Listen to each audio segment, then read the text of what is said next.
Hello दोस्तों, नमस्कार साथियों। आज मैं आपके सामने एक बड़ा कह सकते हैं कि टारगेट लेकर के आया हूँ, जो आपका एयरपोर्ट अथॉरिटी ऑफ इंडिया यानी कि AAI airport authority of India जो एग्ज़ाम आपका 14 जुलाई को फिक्स हुआ है एटीसी वाला। तो उसके लिए पर्टिकुलरली अभी बहुत से बच्चों का आ रहा था कमेंट कि सर फिजिक्स कैसे कंप्लीट किया जाए। मैथ का तो कर ही रहे थे बच्चे और मैथ में भी उन्होंने मांगा तो मैंने कुछ बच्चों को नोट्स प्रोवाइड किए। मैं आपको बता दूं कि फिजिक्स में मैं यूनिट वाइज आपको ओनली 7-8 दिन में या 10 दिन में जो भी रिवीजन आपका होगा पॉसिबल मैं आपको कराऊंगा। आज मैं आपको यूनिट कवर करने वाला हूं इसमें इलेक्ट्रिसिटी एंड मैग्नेटिज्म, और ये कंप्लीट होगा इन वन शॉट। इस शॉट में आपका कंप्लीट होगा। बहुत ज़्यादा लेंदी वीडियो भी नहीं होगा। मैंने वो चीज़ें आपके सामने इसमें लेकर के आया हूँ जिनकी वास्तव में रिक्वायरमेंट आपको एग्जाम में पड़ेगी। तो कंटिन्यूस वीडियो को देखते रहिए, और जो भी आपको लगता है कि सर हमें ये चीज़ प्रोवाइड कराइए तो आप कमेंट बॉक्स में मुझे बताइएगा। वो मैं पॉसिबिलिटी पॉसिबल जो भी पॉसिबल होगा आपको मैं प्रोवाइड कराऊंगा, ठीक है। तो पहले हम बात करेंगे फिजिक्स की, और ये एटीसी के लिए बहुत इंपॉर्टेंट लेक्चर रहने वाला है। और मैं इसी तरीके के यूनिट वाइज आपको लेक्चर्स देता रहूँगा कंप्लीट, ठीक है। आगे बढ़ते हैं तो देखिए ज़रा, मैं स्टार्ट करने जा रहा हूँ फिजिक्स का। ध्यान रखना, पहले ही बता चुका हूँ इलेक्ट्रिसिटी एंड मैग्नेटिज्म आज मैं कवर कराऊंगा इसमें।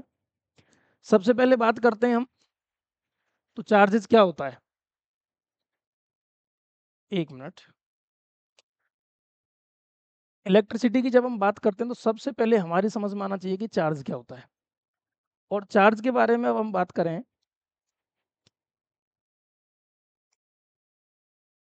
चलिए। तो चार्ज क्या होता है, सबसे पहले तो ये आपको पता है कि ये एक ऐसी प्रॉपर्टी है जो किसी भी बॉडी से या पार्टिकल से एसोसिएट होती है, जिसकी वजह से वो produce as well as experience electric and magnetic force. कोई बॉडी या कोई पार्टिकल एक फोर्स एक्सपीरियंस करता है, या तो वो अट्रैक्शन का या रिपल्सन का, तो वो किसकी वजह से करता है, दैट इज कॉल्ड चार्ज। और चार्ज के कुछ करेक्टरिस्टिक्स होते हैं, उनको समझ लीजिए। Charge is a fundamental property of matter. Charge जो है आपका वो कैसा है, फंडामेंटल प्रॉपर्टी है किसी भी मैटर का। फंडामेंटल मतलब क्या होता है, उसकी बेसिक यूनिट आप कह सकते हैं। Excess of deficiency of electron in the body is responsible for the charge on a body. मतलब किसी भी बॉडी पर excess of deficiency of electrons बताती है कि बॉडी पर जो चार्ज है वो कैसा है। यानी कि एक्सेस और डिफिशियंसी मतलब ज़्यादा होना या इलेक्ट्रॉन्स का कम होना चार्ज का, वो responsible for the charge on the body. There are two types of charge, आपको पता है पॉजिटिव होता है और एक आपका नेगेटिव होता है। दो टाइप के आपके चार्ज होते हैं। लाइक चार्ज आपके क्या करते हैं हमेशा, जैसे आपके लाइक चार्जेस हैं, दो चार्जेस हैं तो ये एक दूसरे को दूर भगाएंगे, क्या करेंगे, रिपेल करेंगे। और जो लाइक चार्जेस अनलाइक होंगे, वो एक दूसरे को आपस में अट्रैक्ट करेंगे। यानी ये पॉजिटिव ये नेगेटिव इस तरीके से हो जाएंगे, ये पॉजिटिव तो दोनों ही रिपेल करेंगे। क्लियर हुआ। उसके बाद है डिफिशियंसी ऑफ इलेक्ट्रॉन, यानी कि इलेक्ट्रॉन की जो कमी है वो आपको क्या रिप्रेजेंट करती है। ये आपके कंसेप्चुअल क्वेश्चन है, वन लाइनर क्वेश्चन है, वहाँ पे ये इस तरीके से पूछे जाते हैं। ध्यान रखना इस चीज़ को दोस्तों, कि डिफिशियंसी ऑफ इलेक्ट्रॉन, इलेक्ट्रॉन की अगर कमी है आपके पास तो body is responsible for the positive charge. यानी कि जब इलेक्ट्रॉन कम हो जाएंगे तो सिंपल सी बात है, नंबर ऑफ जो आपके प्रोटॉन्स होंगे, नंबर ऑफ प्रोटॉन्स जो होंगे वो आपके क्या हो जाएंगे, ज़्यादा हो जाएंगे। और प्रोटॉन ज़्यादा होने की वजह से आपका पॉजिटिव चार्ज ज़्यादा हो जाएगा। एक्सेस ऑफ इलेक्ट्रॉन, यानी कि इलेक्ट्रॉन एक्सेस मतलब ज़्यादा इलेक्ट्रॉन हो जाएंगे, इसका मतलब आपका नेगेटिव चार्ज जो है वो ज़्यादा बढ़ जाएगा। तो फिर नंबर ऑफ इलेक्ट्रॉन ज़्यादा होने से नेगेटिव चार्ज होता है। एक बॉडी गेट पॉजिटिव चार्ज, अगर किसी बॉडी का जो चार्ज है वो पॉजिटिव है, ध्यान से देखना, बॉडी पॉजिटिव चार्ज है, इट मास स्लाइटली डिक्रीज। जो मास है वो क्या होता है, डिक्रीज होता है। कैसे होता है, इसका कंसेप्ट समझिए इसका। पॉजिटिव होने का मतलब तो पहली बात यह है कि लॉस ऑफ इलेक्ट्रॉन, इलेक्ट्रॉन आपने लॉस कर दिए, छोड़ दिए, लूज कर दिए, उसकी वजह से आपका क्या है, पॉजिटिव चार्ज आता है।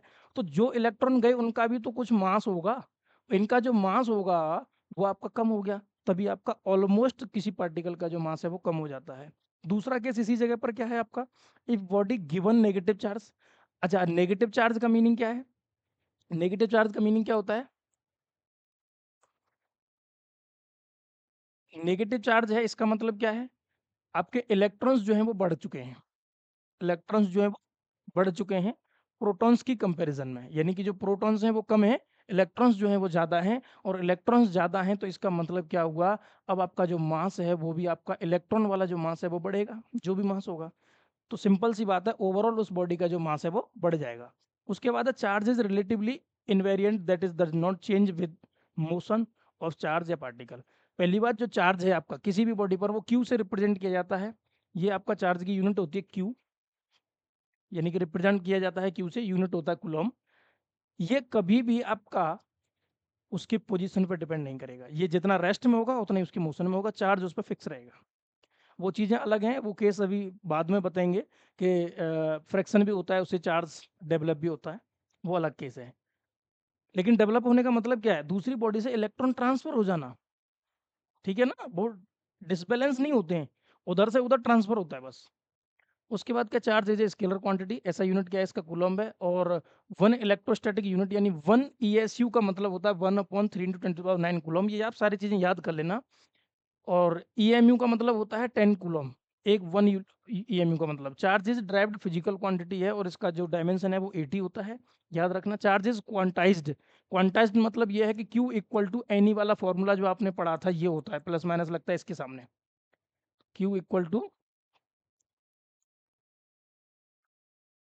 टू एनी वाला फॉर्मूला आपने पढ़ा होगा। क्वांटाइज्ड का मतलब है इसमें नंबर ऑफ चार्ज, यानी n से मल्टीप्लाई करते हैं एलिमेंट्री चार्ज के चार्ज में, ठीक है। इसका मतलब हो गया आपका चार्ज क्वांटाइज्ड होता है, Q इक्वल टू एनी वाला फॉर्मूला। और वन चार्ज पे कितना, इलेक्ट्रॉन पर कितना चार्ज होता है, 1.6 इंटू 10⁻⁻19 कूलम, इतना चार्ज होता है। द मिनिमम चार्ज पॉसिबल कितना है, तो ध्यान रखना मिनिमम चार्ज जो है वो एक इलेक्ट्रॉन ही होता है, और वो जो चार्ज है आपका वो यही होता है। ये आपका वन लाइनर क्वेश्चन है, ध्यान रखना इस चीज़ को। कहने का मतलब है मिनिमम चार्ज पॉसिबल जो होगा वो वन इलेक्ट्रॉन होगा, और वन इलेक्ट्रॉन के ऊपर कितना चार्ज होता है वो इतना चार्ज आपके पास होता है, ठीक है। उसके बाद ये टोटल अगर चार्ज की बात करें, जैसे if body possesses n1 proton है, n2 आपके इलेक्ट्रॉन है, तो द नेट चार्ज कितना होगा। तो सिंपल सी बात है, ध्यान से देखो, n1 आपके पास प्रोटॉन है, n2 आपके पास क्या है, इलेक्ट्रॉन है। अब प्रोटॉन के पास कितना चार्ज होता है, E, और न्यूट्रॉन के सॉरी प्रोटॉन के पास E प्लस होता है, और इलेक्ट्रॉन के पास E नेगेटिव होता है। इसका मतलब यहाँ नेगेटिव लगेगा। अब यहाँ पे ध्यान से देखो तो E कॉमन मिल गया, तो n1 माइनस n2, ये आपका टोटल चार्ज निकल के आ गया। E का मतलब आपका वही है, आपको याद रखना है 1.6 इंटू 10⁻⁻19 कूलम। बाकी का नंबर ऑफ इलेक्ट्रॉन और प्रोटॉन आपको दिए जाएंगे, दोनों की वैल्यू पुट करेंगे, डिफरेंस निकालेंगे, आपका मल्टीप्लाई करके आंसर आ जाएगा। In an isolated system charge remains conserve, isolated system में चार्ज आपका कंजर्व रहता है, मतलब इधर से इधर ट्रांसफर हो जाएगा बट वो कंजर्व ही रहेगा। इसका मतलब की पॉइंट्स आप याद कर लीजिए। Charge always resides on the outer surface, कभी भी जो बॉडी है उसका जो चार्ज होगा उसके सरफेस पर होगा, ना कि उसके इनसाइड होगा, ये ध्यान रखना। The total charge on a body is algebraically sum of the charge located at different point on the body. दोस्तों थोड़ा स्पीड में इसलिए लेके चलूंगा क्योंकि ये शॉर्ट जो वीडियोज हैं आपकी, बहुत ज़्यादा लेंदी वीडियोज में नहीं बनाने वाला हूँ। 30 से 35 मिनट की वीडियोज में मैं इस तरीके से यूनिट को कवर करूंगा ताकि आपका बेस्ट रिवीजन हो सके। बाकी आप ग्रेजुएटेड हैं तो आपके बहुत सारी चीज़ें ये सब आती हैं, इनकी ज़रूरत नहीं है आपको बहुत ज़्यादा समझने की, केवल रिवीजन करना है। The total charge on a body is algebraically sum of the charges, मतलब अगर एक बॉडी है इस तरीके से, इस पर यहाँ पर Q1 चार्ज है, यहाँ पर Q2 चार्ज है, यहाँ पर ये Q3 चार्ज है, तो टोटल सम इसका Q1 Q2 प्लस Q3 निकल के आ जाता है, उसे एल्जेब्रिकली सम बोलते हैं, ठीक है। Recently the existence of particles of charge 1/3 plus minus E and 2 plus minus 2/3 E, इसका मीनिंग क्या हुआ, ये भी एक पार्टिकल्स हैं जो इलेक्ट्रॉन के इंटरनली पार्ट्स हैं, और इनको एक स्पेसिफिक नेम दिया जाता है और उसको हम बोलते हैं क्या, क्वार्क्स। क्वार्क्स इसका नाम होता है। बट ध्यान रखना दोस्तों, जो क्वार्क्स होता है वो सबसे छोटा यूनिट तो है चार्ज का, बट ये क्या होता है, डिस्ट्रॉय होता रहता है टाइम टू टाइम।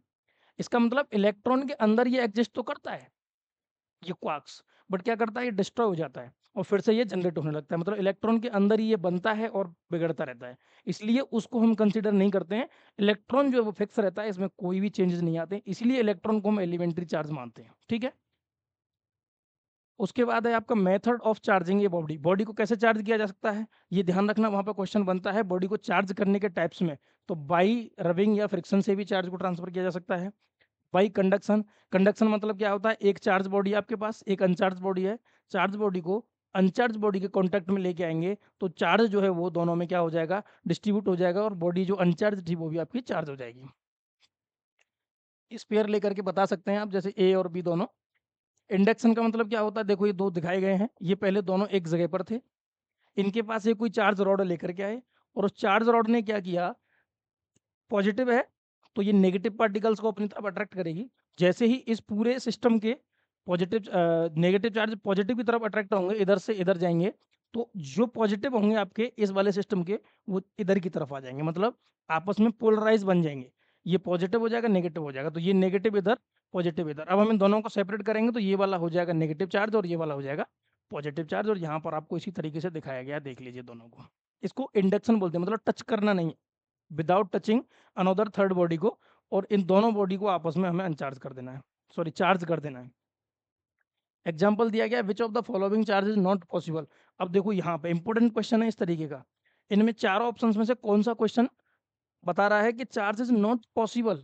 तो सिंपल सी बात है, this is a possible, 1.6 into 10⁻⁻19 coulomb, ये तो हम जानते ही हैं, और ये आपका किसकी वैल्यू है, एलिमेंट्री चार्ज। उसके बाद 1.6 इंटू 10⁻18 है, और 1.6 इंटू 10⁻12 कूलम है। अब ध्यान से समझिएगा जरा, इस वैल्यू में मैं सबको रब करता हूँ,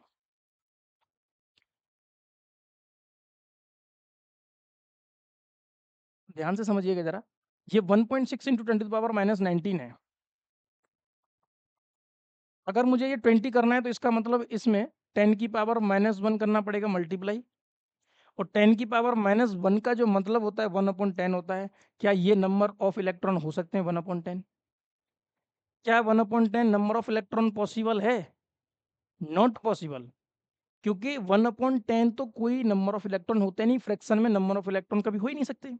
इसका मतलब दिस इज नॉट पॉसिबल, ये वाला गलत हो गया। अच्छा सर, 18 वाला कैसे करेक्ट है?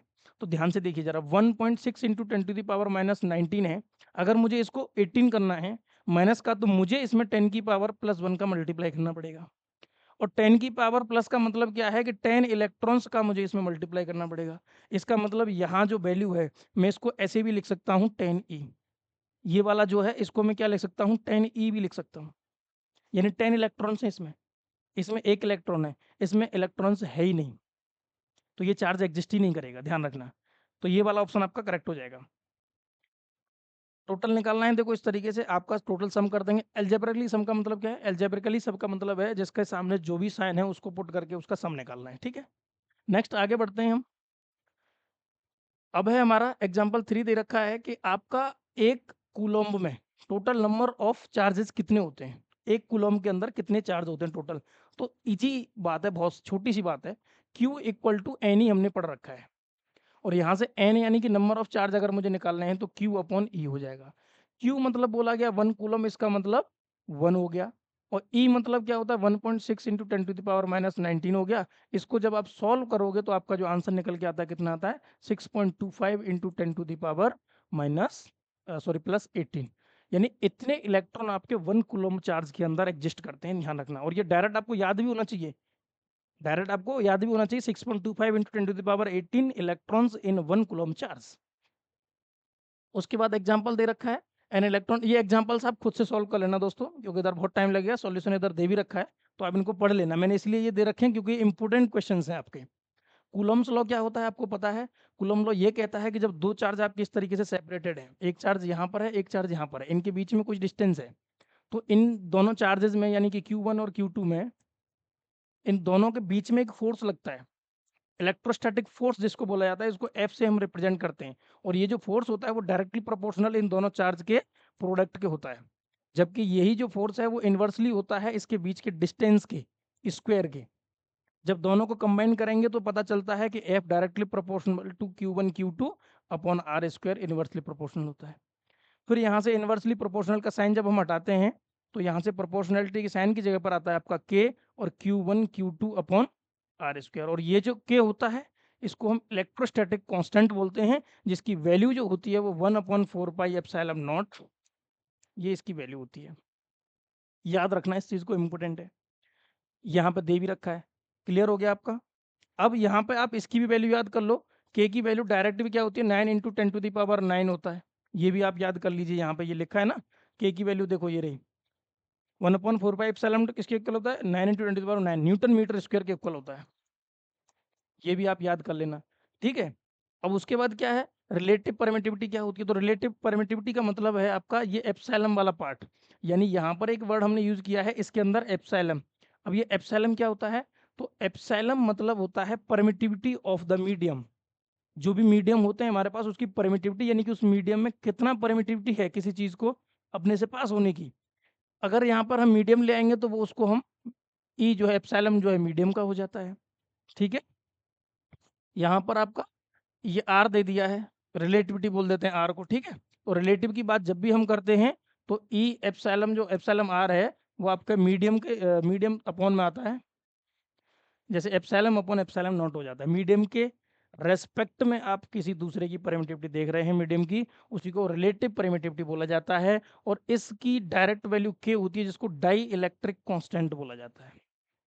ये सारी चीजें आपको आती होंगी पर इनका याद कर लीजिए। और ये जो परमिटिविटी होती है रिलेटिव परमिटिविटी, ये डायमेंशन लेस होती है, ये इंपॉर्टेंट चीज आपको याद रखनी है, ठीक है। उसके बाद बात करते हैं आगे, एप्सिलॉन नॉट आर की वैल्यू ऐसे भी याद होती है, force between two charges in an air and force between the same two charges in the medium at the same distance, ठीक है। ये हो गया, के की वैल्यू अगर 1 है और ये के की वैल्यू जो है 1 से ग्रेटर देन होती है किसके लिए, डाई इलेक्ट्रिक मीडियम के लिए, और ये इनफाइनाइट हो जाती है मेटल्स के लिए। ये ध्यान रखना, जब मेटल्स की बात होती है, तो यही डाई इलेक्ट्रिक कॉन्स्टेंट जो आपका क्या है के है, ये इनफाइनाइट हो जाता है, ठीक है। उसके बाद बात करते हैं comparison of electrostatic and gravitational force, very important. ये क्वेश्चन पूछा गया है, ध्यान रखना, एटीसी में पहली बार। इसमें क्या पूछा जाता है, प्रॉपर्टीज के बारे में ग्रेविटेशनल और इलेक्ट्रोस्टैटिक्स में। तो ध्यान रखना, both forces are central forces, दोनों ही फोर्स कैसे होते हैं, सेंट्रल फोर्सेज होते हैं। They act along A line joining the centre of two charges bodies, मतलब ये दोनों ही फोर्स उनके सेंटर से जो बॉडी लाइन अलाइन करती है उसके अलोंग ये फोर्स काम करते हैं। Both the forces obey inverse square law. Inverse square law मैंने अभी बताया था, यहाँ पे ये निकल के आ रहा है, इसको इनवर्स स्क्वायर लॉ बोलते हैं। उसके बाद आपका सेकंड पॉइंट है, थर्ड पॉइंट क्या हो गया, both are conservative forces that work done by them independent of the path followed. बीच में क्या रास्ता है डजेंट मैटर, पाथ से कोई मतलब नहीं है, पाथ पे इंडिपेंडेंट है। Both the forces are effective even in free space, free space भी होगा तब भी ये दोनों फोर्स काम करेंगे, ये ध्यान रखना। कौन कौन सा force, gravitational force, electrostatic force, बीच में कुछ भी नहीं है, वैक्यूम में भी ये दोनों काम करेंगे, ठीक है। नेक्स्ट है आपका नॉन आइडेंटिकल, मतलब दोनों की ऐसी प्रॉपर्टी जो डिफरेंट है। ग्रेविटेशनल फोर्स जो होता है वो ऑलवेज अट्रैक्टिव होता है, ये ध्यान रखना। बट इलेक्ट्रोस्टैटिक फोर्स क्या होता है, अगर दोनों आइडेंटिकल बॉडीज हैं तो रिपल्सन होता है, और अगर ये दोनों डिफरेंट चार्ज पार्टिकल्स हैं तो अट्रैक्शन हो जाता है, तो ये ध्यान रखना आप। उसके बाद सेकंड क्या है आपका, gravitational constant of proportionality does not depend upon the medium. अभी अभी बताया था कि जो ग्रेविटेशनल प्रॉपर्टी होती है, यानी कि जे ग्रेविटेशनल फॉर्मूला आपको पता है क्या होता है, एफ जी जब निकालते हैं तो capital G m1 m2 upon are square होता है। ये जो कैपिटल जी है इसको ग्रेविटेशनल कांस्टेंट बोलते हैं, कैपिटल जी। और यहाँ पर जो के हम बोल रहे हैं इसको बोलते हैं इलेक्ट्रोस्टैटिक कांस्टेंट। इसकी जब वैल्यू हम निकाल रहे थे तो इसमें आ रहा था एप्सिलॉन नॉट, इसका मतलब ये मीडियम पर डिपेंड करता है। बट यहाँ पर हम बात करते हैं तो ये प्रोपोर्शनलिटी जो कांस्टेंट है इसका किसी भी मीडियम से कोई मतलब नहीं है। दूसरा पॉइंट, नेक्स्ट पॉइंट आपका क्या है, electrostatic force are extremely large compare to gravitational force. तो ग्रेविटेशनल फोर्स जो होता है उसकी कंपैरिजन में इलेक्ट्रोस्टैटिक फोर्स बहुत ज्यादा स्ट्रांग होता है, ये ध्यान रखना। अब उसके बाद coulomb law in vector form में, तो ये आप वेक्टर फॉर्म की पोजीशन याद कर लेना ये, ठीक है ना। अगर आपका Q1 के थ्रू Q2 पर अगर आपका फोर्स लग रहा है तो F12 लिखेंगे, 1/K Q1 Q2 are square, are को R2 - R1 लिखेंगे, ये इसका यूनिट वेक्टर होता है, ध्यान रखना, ठीक है। कैप लगता है इसके ऊपर ऐसे। प्रिंसिपल ऑफ सुपरपोजिशन क्या कहता है, सारे फोर्सेस एक बॉडी पर जितने भी फोर्सेस लगते हैं, इधर से इधर से इधर से इधर से कहीं से भी कोई भी फोर्स लग रहे होंगे, सारे फोर्सेस को एक साथ जोड़ दीजिए, उसी को बोला जाता है प्रिंसिपल ऑफ सुपरपोजिशन, यानी 1 2 1 3 1 एंड सो ऑन। नेक्स्ट बात करते हैं दोस्तों, इसके बाद इधर force affected by a medium, ये उसी का फॉर्मूला लिखा हुआ है प्रिंसिपल ऑफ सुपरपोजिशन का। इसका मतलब के Q1 Q2 upon are square वाला फॉर्मूला आप अप्लाई करते जाएंगे और इसमें वेक्टर फॉर्म में होगा तो फिर इस तरीके से वेक्टर फॉर्म को रिप्रेजेंट करेंगे। Force affected by the medium, अब मीडियम देखो बीच में जैसे ये मीडियम आ गया, सपोज मीडियम में दो कंडीशंस होती हैं, medium is close vicinity of 2 point charges then the medium gets polarized. Vicinity मतलब चार्जेस के वहां पर जो होते हैं वो कैसे होते हैं, मूवेबल होते हैं, और वहां पर जो चार्ज मूवेबल होते हैं उसकी वजह से क्या हो जाता है कि जो भी आपका मीडियम है inside the between two charges, तो वो मीडियम क्या हो जाता है, पोलराइज हो जाता है। पोलराइज का मतलब क्या होता है, एक तरफ पॉजिटिव चार्ज एक तरफ नेगेटिव चार्ज, तो ये खुद का एक, जब दोनों चार्ज अलग अलग हो गए, पोलराइज्ड हो गए, पोल्स क्रिएट हो गए, तो ये खुद से वहां पे वर्क करना स्टार्ट कर देंगे, फोर्स क्रिएट करेंगे, तो ये क्या करता है, अफेक्ट कर देता है। ये मीडियम ऐसा मीडियम है, ध्यान रखना इस चीज को। तो ये फॉर्मूला यहाँ पे आप याद कर लिए, जो फोर्स है वो किसी मीडियम में कैसा होता है, तो ये आपका वैक्यूम में फोर्स जो है इसके 1/1/एप्सिलॉन आर यानी कि मीडियम के इसके इक्वल होता है। ये आप याद कर लीजिए, डायरेक्ट ये रामबाण है आपका फॉर्मूला। किसी भी मीडियम में जो फोर्स होगा दो चार्जेस के बीच में है वो F0 यानी कि उसके वैक्यूम का मल्टीप्लाई, ये डायरेक्ट फॉर्मूला पूछा गया, ध्यान रखना डायरेक्ट फॉर्मूला पूछा जाता है। कंक्लूजन क्या निकल के आ रहा है, from the above result it can be seen that the net force between the charges decreases. It happens because of the polarization of the medium. Also note that the coulomb's force between the charges is not affected by any medium. They decrease in the net force. It is because of an additional force due to medium polarization. जो polarization हुआ उसकी वजह से एक अलग force create हो गया, उसकी वजह से अफेक्ट होता है, अदरवाइज मीडियम की वजह से अफेक्ट नहीं होता है। Force of interaction between charges if space between them is partially field. अब जैसे देखो ये Q1 है, ये आपका Q2 है, अब इन दोनों के बीच में डिस्टेंस जो है वो R है, बीच में एक कोई सीट लगी हुई है जिसकी थिकनेस जो है वो T है और उसका डाई इलेक्ट्रिक कॉन्स्टेंट जो है आपका K है। इसका मतलब जो आपका in such a case the separation between the charge is to be replaced by an effective distance given by R dash. अब यानी कि इसकी वजह से एक इफेक्टिव डिस्टेंस हम यहाँ पर कंसिडर करेंगे, क्योंकि इसकी वजह से जो डिस्टेंस था कंप्लीट डिस्टेंस वो डिस्टर्ब हुआ, और डिस्टर्ब होने के बाद जो भी नया डिस्टेंस निकल के आ रहा है या फिर जो डिस्टेंस वहाँ पे वर्क करेगा उनके फोर्स के बीच में, उस डिस्टेंस को हम इफेक्टिव डिस्टेंस बोलते हैं और वो आर डैश से रिप्रेजेंट किया जा रहा है। उसकी वैल्यू क्या है, तो कंप्लीट आर में से ये वाला जो टी है वो माइनस किया गया, आर माइनस टी, प्लस इसकी जो थिकनेस है, यानी कि पहले तो ये वाला डिस्टेंस यहाँ से यहाँ तक का निकाल दिया, उसके बाद इसका भी हमें एक डिस्टेंस कंसिडर करना पड़ेगा, और वो क्या होगा, इसकी थिकनेस के साथ इसके डाइलेक्ट्रिक कांस्टेंट का मल्टीप्लाई। तो कंप्लीट हमारा इफेक्टिव डिस्टेंस ये बन गया रूट में के, रूट के अंदर आता है इसका डाइलेक्ट्रिक कांस्टेंट, याद रखना। ये क्या है, एक मिनट, हाँ उसके बाद अब आगे बढ़ते हैं। ये आपका फॉर्मूला निकल गया है, force between the charges then becomes, ये हो जाता है एफ नेट मतलब के Q1 Q2 upon are dash square, यानी कि ये वाला जो इफेक्टिव डिस्टेंस है वो फॉर्मूला वही रहने वाला है, कोई चेंज नहीं आएगा। उसके बाद ये इलेक्ट्रोस्टैटिक इक्विलिब्रियम की बात करें तो यानी कि जब चार्ज जो है वो बिल्कुल रेस्ट में हो, कोई भी डिस्टर्बेंस ना हो, force on charge particle becomes zero, is called the equilibrium position. जब किसी चार्ज पर कोई भी फोर्स नहीं लगता है तब हम उसको क्या बोलते हैं, वो इक्विलिब्रियम पोजीशन में है। और अगर वो स्टेबल इक्विलिब्रियम है तो इसका मतलब क्या है कि कोई चार्ज पार्टिकल आपने ट्राई किया उसको यहाँ से यहाँ ले जाने का और फिर छोड़ दिया तो वो फिर उसी पोजीशन पर आ गया, यहाँ से लेके यहाँ गए और यही लौट के फिर अपने आप आ रहा है वो, ऐसे इक्विलिब्रियम को हम क्या बोलते हैं, stable equilibrium. But unstable equilibrium क्या है कि यहाँ से कोई चार्ज पार्टिकल आपने उठा के इधर रखा या इधर रखा, थोड़ा सा डिस्प्लेस किया, वो वापस अपनी पोजीशन को गेन नहीं कर पा रहा है, तो ऐसे इस इक्विलिब्रियम को हम क्या बोलते हैं, अनस्टेबल। और ये वन लाइनर क्वेश्चन में आ जाता है, ठीक है। न्यूट्रल इक्विलिब्रियम क्या होता है, if charge is displaced by a small distance and it is still equilibrium condition then it is called as neutral। यहाँ से उठा के यहाँ रखा, चार्ज पे कोई इफेक्ट नहीं आ रहा है, यहाँ से लेके यहाँ रखा, चार्ज पे कोई इफेक्ट नहीं आ रहा है, मतलब उसकी वही पोजीशन जो पहले थी वही है, ऐसे को हम बोलते हैं न्यूट्रल, यानी कि एक तरीके से न्यूट्रल बॉडी बोलते हैं, इस पर कोई चार्ज ना हो। उसके बाद है आपका, ये एक्सपोर्ट क्यों हो रहा है भाई,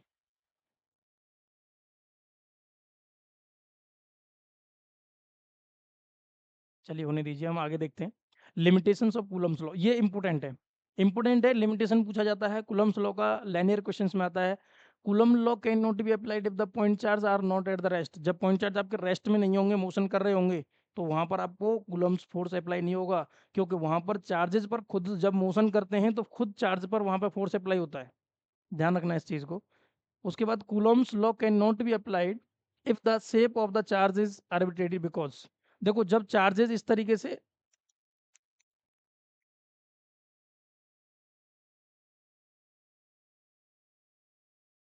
चलिए देखिए जब तक, इसमें क्या होता है कि जो शेप है अगर वो डिफरेंट हो गया, जैसे शेप के बारे में बात करते हैं तो कुछ इस तरीके से ऊबड़ खाबड़ शेप अगर बनता है तो उसके डिस्टेंस को मेजर करने में दिक्कत आती है, इसलिए ये वहां पे भी अप्लाई नहीं होता है। नेक्स्ट पॉइंट है Coulomb law can only be applied of large solvent particle exist between two charge particle, दो चार्ज पार्टिकल के बीच में लार्ज सॉल्वेंट भरा हुआ है तब ये अप्लाई होता है।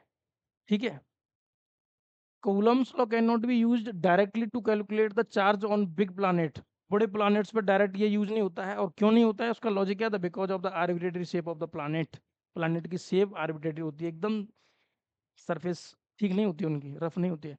की नोट क्या है इसमें, electric force is independent of mass and velocity, ये बहुत इंपॉर्टेंट चीज है कि जो इलेक्ट्रिक फोर्स है वो आपका मास और वेलोसिटी से कोई मीनिंग नहीं रखता है, और the electric force is conservative in nature, electric force जो होता है आपका कैसा होता है, कंजर्वेटिव होता है नेचर में।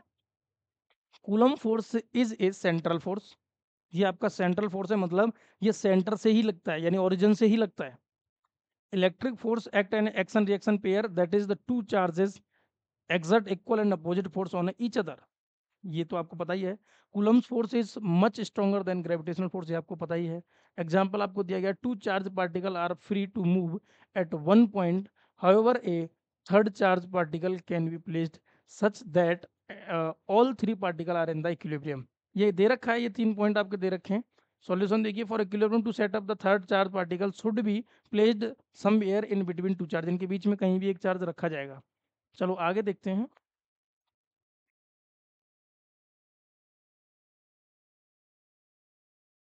चलिए हो गया है ना, आगे बढ़ते हैं। अब आपका इक्विलिब्रियम के लिए ये कंडीशंस हैं, ये आप एग्जांपल्स देख लीजिएगा, ये भी एग्जांपल आप सॉल्व कर लीजिएगा। यहाँ से बात करते हैं अब आपका, ये दो पॉइंट और लिखे हुए हैं, the space around an electric charge where it influence it felt and known as the electric field, उसके अराउंड में एक रीजन होता है इलेक्ट्रिक चार्ज के, उसमें वो इलेक्ट्रिक फील्ड आपका प्रोवाइड करता है, इन्फ्लुएंस करता है। Electric field is a conservative field, conservative field होता है इलेक्ट्रिक फील्ड, ये भी आप ध्यान रखना। इंटेंसिटी ऑफ इलेक्ट्रिक फील्ड की बात करते हैं, यहाँ से एक आपका अच्छा टॉपिक स्टार्ट हो गया, ध्यान रखना और सीरियस हो जाइए थोड़ा सा। इलेक्ट्रिक फील्ड इंटेंसिटी जो होती है आपकी ई होती है, और ये फॉर्मूला आप याद कर लीजिए, फोर्स पर यूनिट चार्ज होती है ये।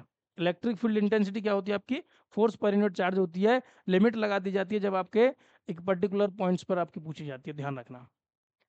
इसकी अब यूनिट क्या बन गई, ये न्यूटन हो गया, ये कूलम हो गया, तो न्यूटन पर कूलम या वोल्ट पर मीटर इसको हम बोल देते हैं। Electric field intensity due to a point charge, अब यहाँ पे एक गजब की बात आपको ये बताऊंगा, electric field intensity due to a charge, due to a point charge के क्यू अपॉन आर स्क्वायर निकल के आती है, ये आपको फॉर्मूला रटा हुआ होगा। तो आप ध्यान रखिए, जब भी आप एक पॉइंट चार्ज के जरिए से आप इलेक्ट्रिक फील्ड कंसीडर करेंगे तो ऑलवेज यहाँ पर आपका आर स्क्वायर आएगा, जब दो पॉइंट की वजह से करेंगे तो यहाँ पे आपका आर क्यू आएगा, यानी कि के क्यू अपॉन आर क्यू आएगा। ध्यान रखना, ये कंडीशन आपको अभी बता दे रहा हूँ। और पोटेंशियल जब भी आएगा पॉइंट के थ्रू तो यहाँ पर आर स्क्वायर नहीं आएगा, वो केवल आर आएगा, वो आगे चल के अभी समझ में आएगा आपको। तो ये k q upon are square point charge के थ्रू होती है, ध्यान रखना, इसका ऐसा यूनिट भी आप याद कर लीजिए, न्यूटन पर कूलम होता है। और M L T minus three A minus one इसका डायमेंशन होता है, याद रखिएगा। उसके बाद इलेक्ट्रिक फील्ड इंटेंसिटी, अगर एक किसी पॉइंट पर आपको टोटल निकालना है तो सारे इलेक्ट्रिक फील्ड इंटेंसिटी को ऐड कर देते हैं, ठीक है। अब बात करते हैं नल पॉइंट और न्यूट्रल पॉइंट क्या होता है। देखो हमारे पास दो चार्जेस हैं, इनके बीच में एक ऐसा पॉइंट जहां पर इलेक्ट्रिक फील्ड इंटेंसिटी आपकी जीरो हो जाती है, ऐसे पॉइंट को हम क्या बोलते हैं, न्यूट्रल पॉइंट या आपका नल पॉइंट बोलते हैं, ठीक है, जहां पर इलेक्ट्रिक फील्ड इंटेंसिटी आपकी क्या हो जाती है। अब एक्स इक्वल टू क्या होता है, एक मिनट दोस्तों पानी पी लो।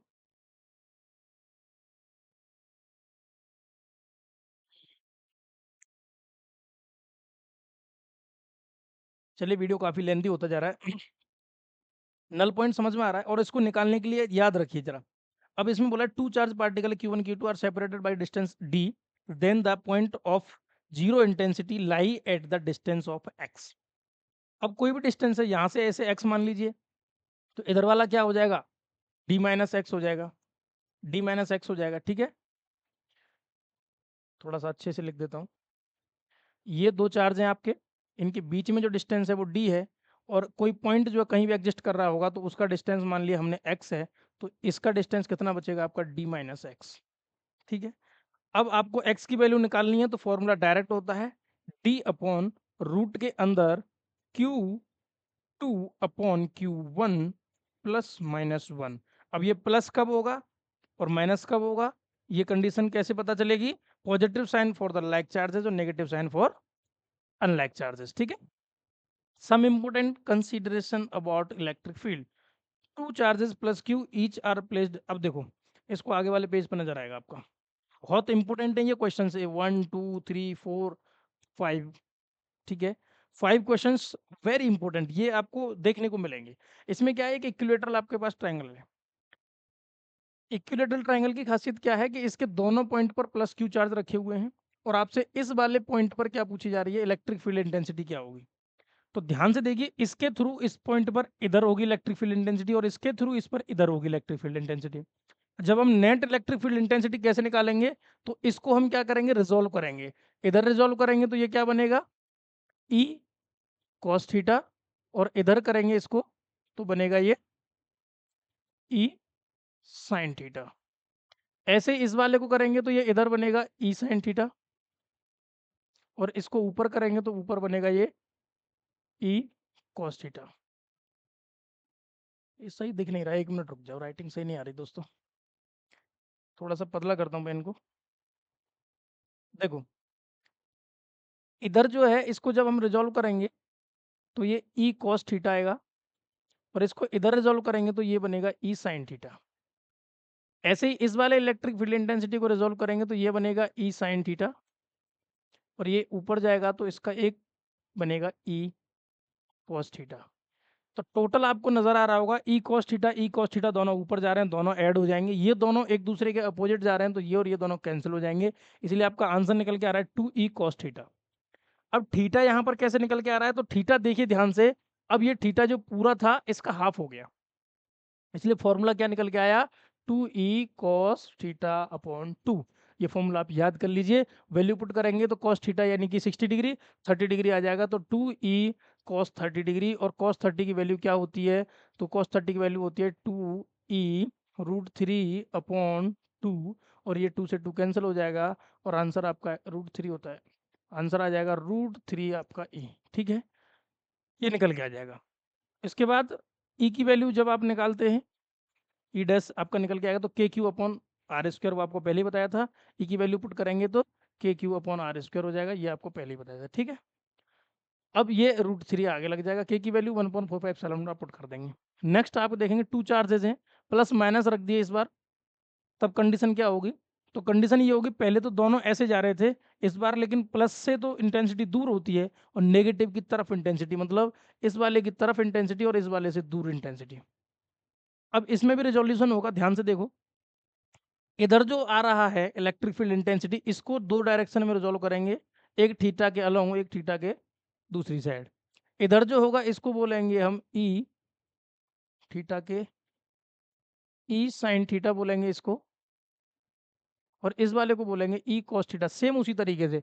ऐसे इस वाले को रिजोल्व करेंगे, इधर तो हो जाएगा ये आपका ई साइन थीटा, और इधर ये हो जाएगा आपका ई कॉस थीटा, तो ये और ये दोनों इधर जुड़ जाएंगे, तो ये 2 ई कॉस थीटा, फिर से वही आंसर, इस तरीके से यहाँ पे वैल्यू निकालेंगे। ठीक है, ये दोनों कैंसिल आउट हो जाएंगे, तो ये फॉर्मूला आप याद करिए।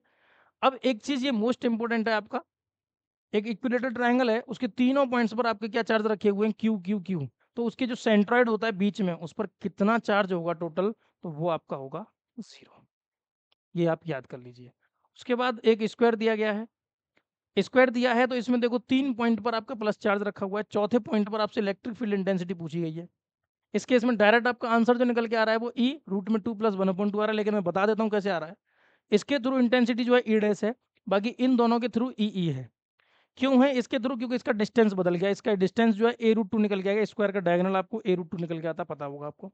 इसके थ्रू e है और इसके थ्रू e है, दोनों e ऐड करेंगे, किसके थ्रू ऐड करेंगे? पैरेललोग्राम लॉ के थ्रू ऐड करेंगे, तो आंसर आएगा आपका √2e। पैरेललोग्राम लॉ क्या होता है आपको पता होगा, रूट के अंदर E square plus E two square plus 2e1 e2 cos theta. यहाँ पर थीटा कितना है, 90 डिग्री है, 90 कॉस 90 की वैल्यू 0 होती है, तो ये पूरा 0 बन जाएगा। ये क्या बनेगा आपका, e1 और e2 दोनों इक्वल हैं, तो ई स्क्वायर प्लस ई स्क्वायर हो जाएगा, और दोनों को ऐड करेंगे तो 2e स्क्वायर हो जाएगा, और आंसर आपका आएगा √2e। ये निकल के आ गया, ठीक है। उसके बाद ये वाला ई डैश, इन दोनों को ऐड करेंगे। अब ई डैश की वैल्यू कैसे निकलेगी, तो देखो ध्यान से, के क्यू अपॉन, देखो ई की वैल्यू तो निकल के आएगी 1/4 क्यू अपॉन आर स्क्वायर, यानी ए स्क्वायर, यानी ए डिस्टेंस है आपका। लेकिन इस ई डैश की वैल्यू कैसे निकलेगी, तो डिस्टेंस बदल जाएगा यहाँ पे, और डिस्टेंस कितना है a√2। जब a√2 डिस्टेंस हो जाएगा, तो देखो ई तो निकल के आ गया आपका 1/4 इसके आगे √2 लगा हुआ है, तो ये √2 भी रहेगा, और क्यू अपॉन आर स्क्वायर यानी ए स्क्वायर। और जो ई डैश है आपका वो कैसे निकल के आएगा, ई डैश होगा 1/4 ये आपका क्यू अपॉन जो डिस्टेंस है वो क्या हो गया a√2, तो a√2 इसका करेंगे स्क्वायर, तो आंसर क्या आएगा यहाँ पर 2 आ जाएगा। तो सिंपल सी बात है, ई और ई डैश दोनों, यहाँ बचेगा आपका, मैं इसको ऐसे लिख सकता हूँ, √2 के क्यू अपॉन ए स्क्वायर लिख सकता हूँ, और इसको मैं क्या लिखूँ, तो के क्यू अपॉन इसका स्क्वायर करेंगे तो ये बन जाएगा 2, 1 मिनट, ये बनेगा आपका के क्यू अपॉन, और इधर ए का स्क्वायर हो जाएगा, √2 का स्क्वायर 2 हो जाएगा, और ए स्क्वायर। अब इन दोनों को हम क्या करेंगे, ऐड करेंगे, सिंपल सी बात है। तो क्या करेंगे, देखो के क्यू अपॉन ए स्क्वायर आपको कॉमन मिल गया, अंदर क्या बचेगा, तो अंदर आपका बचेगा क्या, √2 और प्लस 1/2, यही आपका आ रहा है, देखो इधर के क्यू अपॉन आर स्क्वायर क्या होता है, electric field intensity due to a point charge, तो इसको हम ई लिख सकते हैं, और अंदर वाला पोर्शन जो है वो √2 प्लस 1/2 लिख सकते हैं। ये आपका निकल के आ गया total electric field intensity at fourth point, ठीक है। ये वाला कंडीशन आप याद रख लीजिए, डायरेक्ट फॉर्मूला होता है इसका कि the time period of the oscillation, अगर इलेक्ट्रिक फील्ड में इस तरीके से आपको इसको पेंडुलम को हैंग किया गया है, तो डायरेक्ट फॉर्मूला इसका जो होता है वो क्या होता है, 2 बाई और रूट के अंदर L upon G minus E Q upon M. L क्या है आपका, लेंथ ऑफ जो जिससे हैंग किया जाएगा, और जी आपका क्या है, ग्रेविटेशनल, जी आपको पता ही है, ई क्यू, ई आपका क्या है, इलेक्ट्रिक फील्ड इंटेंसिटी, क्यू आपका चार्ज है, एम आपका मास है पेंडुलम का, ठीक है। ओके, आगे बढ़ते हैं। कंडक्टर इंसुलेटर क्या होते हैं, कंडक्टर वो होते हैं जो चार्ज पार्टिकल्स को फ्लो करा देते हैं, और इंसुलेटर वो होते हैं जो चार्ज पार्टिकल को फ्लो नहीं होने देते हैं, ठीक है। चलिए आगे बढ़ते हैं। इलेक्ट्रिक चार्ज डेंसिटी क्या होती है, इलेक्ट्रिक चार्ज डेंसिटी होती है आपका, लीनियर चार्ज डेंसिटी होती है, सरफेस चार्ज डेंसिटी होती है, वॉल्यूम चार्ज डेंसिटी होती है, 3 टाइप की होती है। तो जो लीनियर होती है वो होती है lambda equal to d q upon d l. इसका मतलब क्या है, ये लीनियर हो गया, इसका कोई बहुत छोटा सा पार्ट है, इस पर आपका चार्ज होगा डी क्यू, इसकी लेंथ टोटल एल थी, तो यहाँ पर लेंथ होगी डी एल, और इसी को बोलते हैं चार्ज पर यूनिट लेंथ, और इसको हम लीनियर चार्ज के लिए बोलते हैं लेमडा। निकल के आ गया।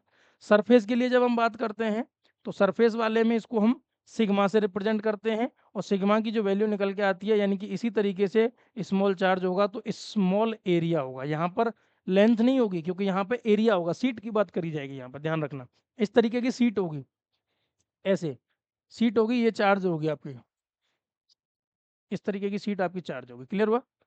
चलिए अब आगे बढ़ते हैं। तीसरा पॉइंट इसी में क्या आएगा आपका, देखो वॉल्यूम चार्ज डेंसिटी है, इसको हम रो से रिप्रेजेंट करते हैं, और रो से रिप्रेजेंट करते हैं तो इसका मतलब वॉल्यूम पर यूनिट, यानी चार्ज पर यूनिट वॉल्यूम हो जाएगा, तो d q upon d v हो जाएगा। बहुत ईजी है, ये ध्यान रखना। उसके बाद electric field due to a finite and infinite line charge. अब जैसे कि ये फाइनाइट लाइन चार्ज है, इसके जरिए से मुझे इस पॉइंट पर आपका क्या चाहिए, इलेक्ट्रिक फील्ड इंटेंसिटी निकालना है। तो मैं इसके लिए क्या करूँगा, इलेक्ट्रिक फील्ड इंटेंसिटी निकालने के लिए इस पी पॉइंट पर पहले यहाँ से डिस्टेंस देखा आर है, और यहाँ से डिस्टेंस देखा तो एल है। इसके लिए कंडीशन क्या होती है, ये डिस्टेंस बहुत छोटा पॉइंट एलिमेंट लिया कोई डी एक्स है, तो डी एक्स के थ्रू जब हम देखेंगे तो देखो बहुत छोटा सा इलेक्ट्रिक फील्ड इंटेंसिटी इस पॉइंट पर बनेगा, और वो पॉइंट क्या होगा, d e equal to d q upon, यानी कि के मैं किसके जरिए से देख रहा हूँ, वो स्मॉल पॉइंट की वजह से, तो वो क्या होगा, डी ई स्मॉल ई होगा, के डी क्यू स्मॉल चार्ज होगा, अपॉन आर यानी कि एक्स स्क्वायर, यानी कि यहाँ से लेके यहाँ तक का डिस्टेंस कितना है, ये वाला इस पॉइंट से एक्स स्क्वायर। ये क्लियर आया समझ में। इसके बाद क्या है कि डी क्यू की वैल्यू क्या होगी, Q upon L D x है। कैसे निकाला, D q upon d L अगर मैं लिखूंगा तो ये क्या लिख सकता हूँ मैं, क्यू अपॉन एल लिख सकता हूँ, यानी कि इसका इंटीग्रेशन करके टोटल यही तो निकलेगा, क्यू अपॉन एल। इसका मतलब ये हुआ कि यहाँ से अगर मैं डी क्यू की वैल्यू निकालूं तो क्या आ जाएगा आपका, वो Q upon L D x, ये निकल के आ गया। अब डी ई की value Q upon 4 pi epsilon not, यहाँ पे ये वैल्यू डी क्यू, देखो डी क्यू की वैल्यू इस जगह पे मैंने पुट कर दी, इस जगह पर डी क्यू की वैल्यू पुट कर दूंगा, ये वाली निकल के आ जाएगा, ये वाला पोर्शन। और फिर मैं क्या करूंगा, ई निकालने के लिए इसका इंटीग्रेशन करूंगा। सिंपल सी बात है, स्मॉल एलिमेंट का इंटीग्रेशन करते हैं तभी हम, जहाँ डी लगा रहता है वहां पर इंटीग्रेशन करके डी हटा देते हैं, तो इसका इंटीग्रेशन हो जाएगा। अब कहाँ से कहाँ तक होगा वो पॉइंट समझना है, लिमिट क्या होगी इसकी वो देखिए जरा। तो लिमिट होगी आर से लेकर के आर प्लस एल, मतलब यहां से स्टार्ट हो रही थी इलेक्ट्रिक फील्ड इंटेंसिटी इस पॉइंट पर, और वो यहां से लेके यहां तक लग रही थी, तो यहां से लेके यहां तक लिमिट हो जाएगी, ये वाला पॉइंट आर हो जाएगा, और यहां से लेके यहां तक का डिस्टेंस एल प्लस आर हो जाएगा। क्लियर, तो वो आपकी लिमिट लग जाएगी। Electric field due to finite charge, line charge at perpendicular distance, अगर ये एक लाइन चार्ज है, इसके परपेंडिकुलर पॉइंट पर क्या निकालना है हमें, इलेक्ट्रिक फील्ड इंटेंसिटी निकालनी है। डायरेक्ट फॉर्मूला याद कर लीजिए, परपेंडिकुलर होता है आपका के lambda cos theta, sorry sine theta 1 plus cos theta, sign theta 1 plus sine theta 2, ये होता है आपका परपेंडिकुलर के लिए। और पैरेलल के लिए क्या होता है आपका, तो के लेमडा अपॉन आर, यहाँ भी के लेमडा अपॉन आर होगा, sine theta 1 plus sine theta 2 होगा, यहाँ पर k lambda r upon r cos theta minus cos theta 1 हो जाएगा, पैरेलल टू रॉड, ध्यान रखना। उसके बाद बात करते हैं electric field due to a circular arc. बहुत सिंपल सी बात है, अगर इस तार को मैं सर्कुलर फॉर्म में बना दूं तो यहाँ पर एक एंगल की फॉर्मेशन हो जाती है, और एंगल जो है वो आपका थीटा नजर आ रहा है, तो यहाँ पर भी क्या होगा, के, अब यहाँ पे के की जगह पर आ गया 2 नीचे, तो के कंप्लीट नहीं बन रहा है, तो के या मैं इसको ऐसे भी लिख सकता हूँ, 2 k lambda upon r sine theta upon 2, ये ऐसे भी लिख के आपको मिल सकता है, ध्यान रखना, क्योंकि 2 का मल्टीप्लाई ऊपर किया 2 का नीचे किया तो के बन जाएगा, 1/4 पाई के होता है। ठीक है, चलिए आगे बढ़ जाइए, नेक्स्ट वाला ये। अब इसमें देखिए क्या है, यहाँ पे जो थीटा की वैल्यू है वो कुछ थीटा था, लेकिन अगर ये एक सेमी सर्कल बन गया तो यहाँ से यहाँ तक आने पर ये थीटा पूरा कितना हो गया, 80 डिग्री, 180 डिग्री हो गया, यानी कि पाई बन गया। तो यहाँ पर क्या होगा, पाई अपॉन 2 यानी 90 डिग्री आ जाएगा। और साइन 90 की वैल्यू क्या होती है, साइन 90 की वैल्यू आपकी 1 होती है, और साइन 90 की वैल्यू 1 रखेंगे तो आपका जो ई आपका क्या निकल के आ जाएगा, वो आ जाएगा आपका 2 के लेमडा अपॉन आर, ये आपका फॉर्मूला आ जाएगा 2 के लेमडा अपॉन आर, ये देखो ये निकल के आ गया 2 के लेमडा अपॉन आर। ठीक है, electric field at axis, axis of a uniform charge ring. अब देखो ये एक रिंग है, इस तरीके का रिंग होता है, अब ये रिंग बीच में से खाली होता है, ये ध्यान रखना, यहाँ पे दिखाया भी गया है, ये इसका रेडियस है। अब इस जगह पर मैंने कोई बहुत छोटा सा पॉइंट लिया जिस पर चार्ज है आपका डी क्यू, और डी क्यू चार्ज की वजह से कोई एक्सियल पॉइंट आपका ये होगा, तो इस पर कुछ भी आपका डी ई इलेक्ट्रिक फील्ड बनेगा। ठीक है, और इस वाले पॉइंट की वजह से इधर से देखेंगे तो इधर भी आपका डी ई बनेगा। फिर इनको हम क्या करेंगे, इनको हम रिजॉल्व करेंगे तो ये डी ई साइन थीटा बनेगा, ये डी ई कॉस थीटा बनेगा। ऐसे ही इसको रिजॉल्व करेंगे तो डी ई साइन थीटा बनेगा, और इधर जाएगा तो डी ई कॉस थीटा बनेगा। ये दोनों कैंसल आउट हो जाएंगे अपोजिट डायरेक्शन में, वो दोनों ऐड हो जाएंगे, और उसकी वजह से आपका लास्ट में जो आंसर निकल के आएगा वो याद कर लीजिए, ई मैक्सिमम जो होगा 2/3√3 1/4 pi epsilon naught q upon are square होगा। क्लियर हुआ, चलिए अब ये वाला लास्ट पेज है, उसके बाद स्लाइड आगे करेंगे कंटिन्यू नेक्स्ट वीडियोस में। चलो इसके बाद हम कंटिन्यू करेंगे नेक्स्ट वीडियो में, ठीक है। तो मिलते हैं नेक्स्ट वीडियो में, ज़्यादा लेंथी वीडियो ना हो इसलिए इसको मैं कंप्लीट 2 लेक्चर में करा दूंगा। ओके, थैंक यू, मिलते हैं नेक्स्ट लेक्चर में।